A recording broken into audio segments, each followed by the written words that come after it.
Hey guys and girls, it's Black Jack with 396 Guitars. We have an Epiphone Les Paul by Gibson on the bench today. This guitar is a family hand-me-down. The young lady brought it to me.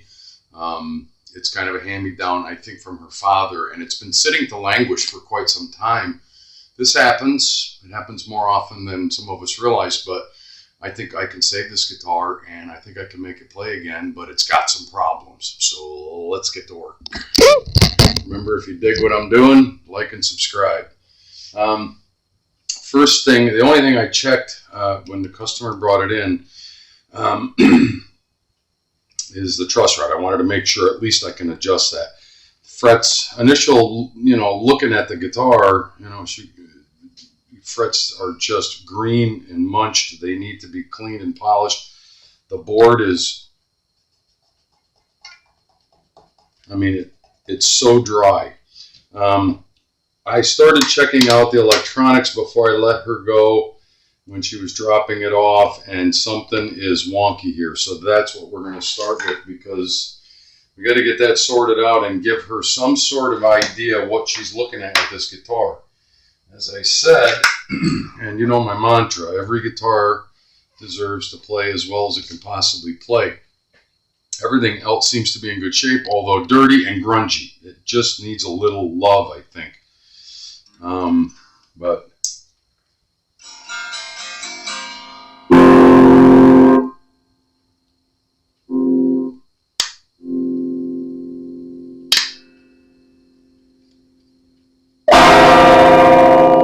not sure why.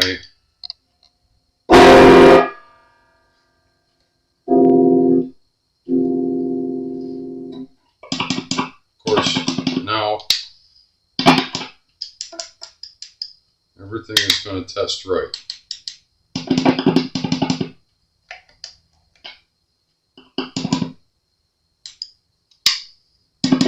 Now I will say I sprayed this with some deoxit because we were getting some really weirdness out of it, and the output jack was loose. And it's still making noise. So the first thing I'm going to do is flip it over. We're going to open up everything in the back and take a look, at least. The story on this is it's been sitting in a garage for at least a couple of years, maybe more. And that is the story on that so far. I'm going to cut this string off before I stab myself or something bad happens. There's one string. The strings are completely rusted. I don't care that it's an Epiphone made in Korea. It doesn't matter to me. Every guitar deserves to play as well as it can. And we're going to make sure of that. If it's a piece of firewood, we'll determine that and take it as it comes. Right now, I just really want to look at stuff. A guitar that needs this much work is not going to be in one video, but let's get as far as we can today.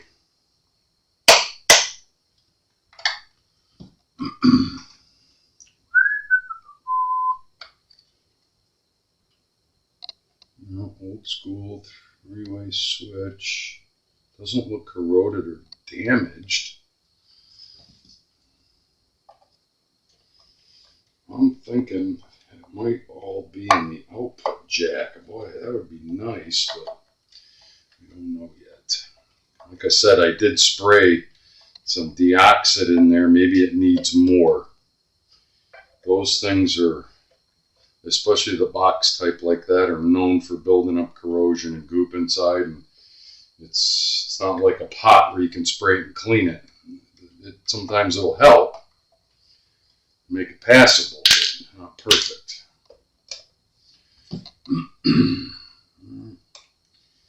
We'll get to it, whatever it is. I will get to the bottom of it. So typical mini pots. Nothing looks terrible in here. Nothing looks terrible. pardon my head. They're just, you know, nondescript mini pots from back in the day. This thing screams 80s or 90s to me. Doesn't matter. I'm not going to run the numbers. There is a lot of compound in there from when the guitar was manufactured, and they buffed it all off. All that crap got down in there, and they never ever took it out. Never ceases to amaze me. But that will not affect the problem that we're having, or that we had. I see that all that looks pretty decent. So let's pull out the output jack and see what in the wide world of sports is going on in there, because that is still acting a little oddball. I tightened it. It was loose when she came in under preliminary diagnosis, but you can only do so much in a few minutes when you're working on somebody else's guitar and someone else comes in. I want to help them as much as I can, but I got to the point where, yep, we need to spend a little more time with this. You know what? This thing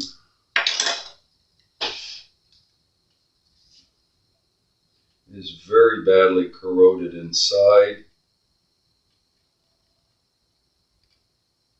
And I'm going to swap that out right now before we get any further, because I want to determine if we're going to have any other problems with electronics before I go to cleaning and, you know, restringing and setting it up and yada yada yada. So, boy, they did not give us a lot to work with as far as leads. Let's get down here a little better to our work area. First, I better make sure I have a good output jack to swap it with. Pretty sure I do. In fact, I think I have an Epiphone one. Pretty certain I have an Epiphone in here somewhere.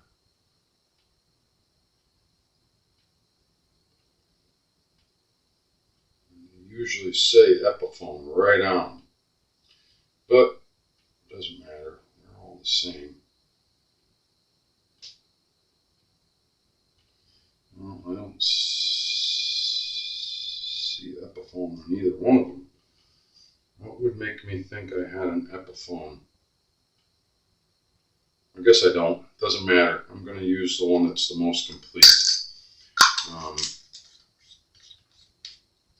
In fact, it looks like the twin to that one exactly. A lot of green goop corrosion that could be causing the entire problem. I mean, because if this isn't making contact on your output jack, your plug going to the amp, yep, that's going to give you trouble. So, quick and easy, that's a first step. And even though we're still in the diagnosis phase, I'm pretty certain this is where we're going to find a lot of our problem. Because everything else looks original, the wiring and everything. I'm good with that.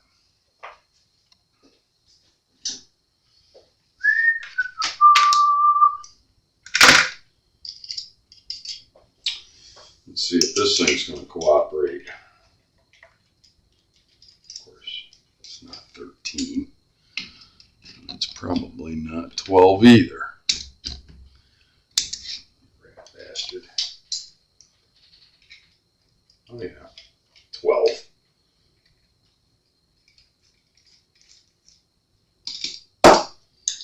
Now I'm just going to eliminate this first. Stand by while I wet my solder sponge. So we're waiting for the solder iron to warm up. I'm going to pop this guy out. Ground always goes to the sleeve, and your hot wire goes to the inside.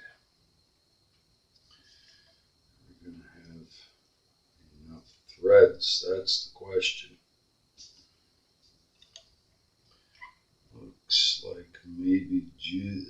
just enough. Oh yeah, we'll be good. Yeah, let's see. It actually fits in the cavity. We're golden. All right, you heat up. All right. Boy, I wish they gave me a little bit more. I may extend these because they're just too goddamn short. Yeah. They're just way too short.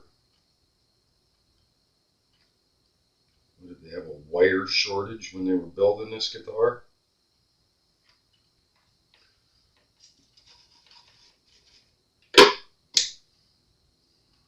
Green and nastiness. And the pin I mean, you could go after it with some sandpaper and probably salvage it, but you really shouldn't do that because these things over the years, they get hollowed out and they get bigger than the 1/4-inch jack on your guitar cable. And another one bites the dust. So that one's going to go bye-bye. Now, am I going to go through the extra trouble of just extending these? Yeah, I sure am, because there's literally that much sticking out of the hole. The camera can't even pick it up. That's how much I have to work with. So, yeah, we're going to extend them a little bit. It's the right way to do it and fix it. I don't know, maybe this thing's been swapped out a million times. Wouldn't surprise me. That's the biggest failure point in every electric guitar. Let's see what we got for the wire. Nice little piece of white wire would be beautiful. Like that. And let's use some small. Is that the smallest one? I don't think so. I think there's a smaller one even. Well, not going to work. A little bit of shrink tubing. Yeah. So, this is the life of a guitar repair guy. Call me what you want. If I can fix this and it covers our problem, then I can move forward and put this young lady's mind at rest and say, hey, I got this figured out. We're going to move on and make this guitar work again. And that's the main objective at this juncture. I need some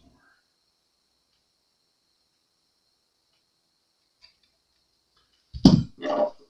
I got to get a better pair of wire strippers.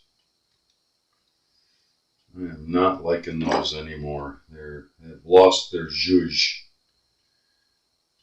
So, let's tin that. Tin that. I think this is exactly as long as I need it to be, so yeah. Let's tin it, get it on there, put the shrink wrap on. Yup. Bit of solder. Isn't this fun?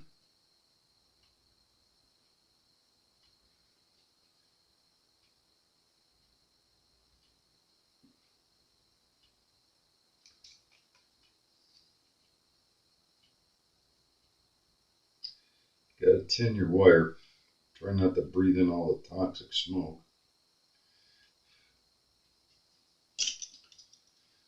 And this one as well. That doesn't work. That doesn't work like that. This one's kind of already tinned, but I think we better do a better job of it.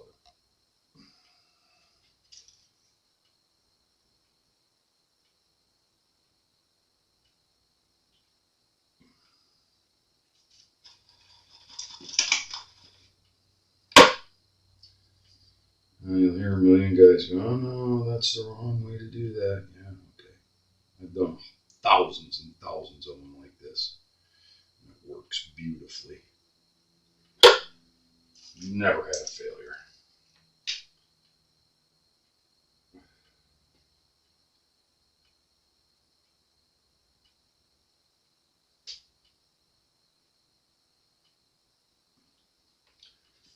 Yup. And then once we get that done, this is just to extend the wires, for crying out tears. Just snip off a little bit of that extra. We don't need that. Let's get a piece of shrink wrap on there. Shrink tubing, shrink wrap, call it what you want. Where's my lighter? This will make life a lot easier in the moments to come, trying to put that new output jack in there. Follow?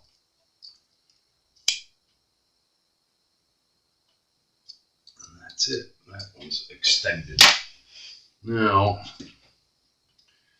we're going to need to use a little bit bigger tubing for that, because when I extend that, it's a bare ground, and I'm going to put a black wire ground to it, and it's going to probably require a little bit bigger. I'm going to put some of the same black wire in here. What happened to it? Is that it? No, I don't think so. All right, you. Where are you hiding at?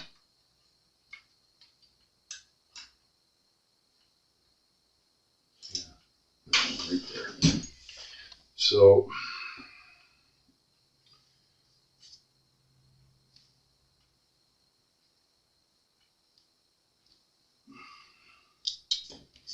what a process.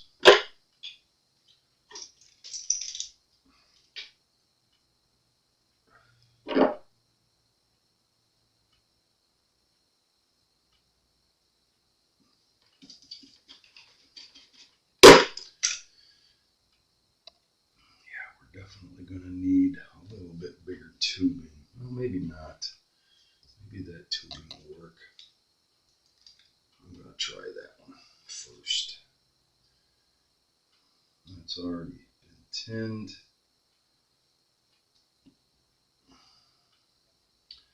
So you understand, I'm just extending this because not only for me to put this output jack in, but for the next guy, because just as sure as God made little green apples, that output jack that I'm putting in, sooner or later, that's going to fail. And it'll just make it that much easier for subsequent repairs.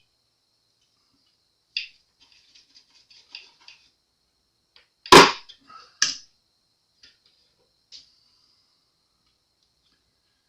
like that. All I'm going to do is get one of those tubes over it. Just a little piece.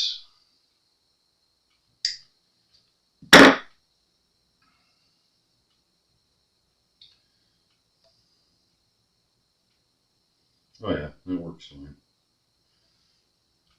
And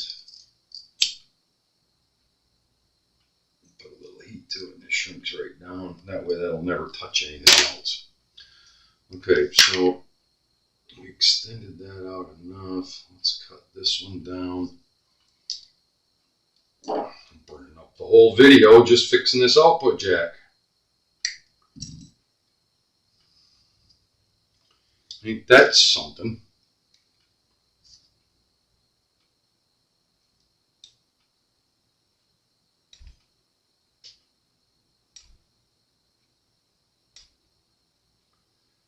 Boy, wires are not cooperating today.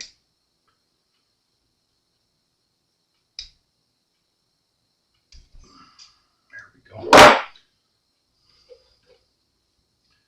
Let's tin these two guys.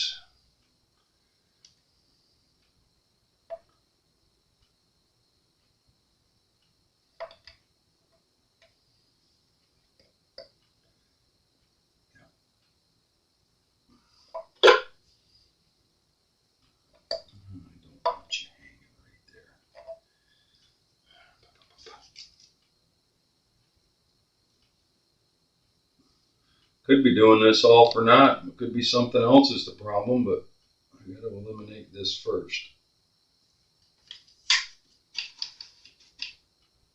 I know what I know. I know what I know. I can't ignore it. I know there was a problem with this, so I'll fix it right now the first time, and then move on.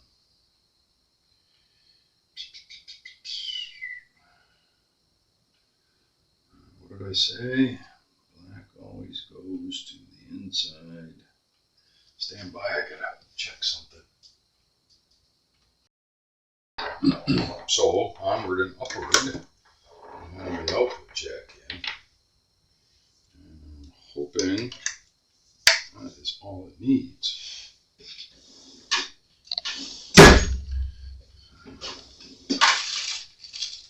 Burned up a lot of video time on that.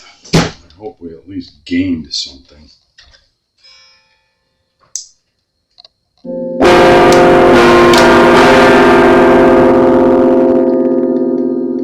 Yeah, I think that was our problem.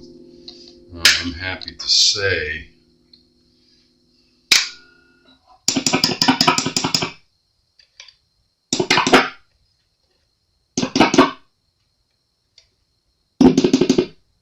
Okay.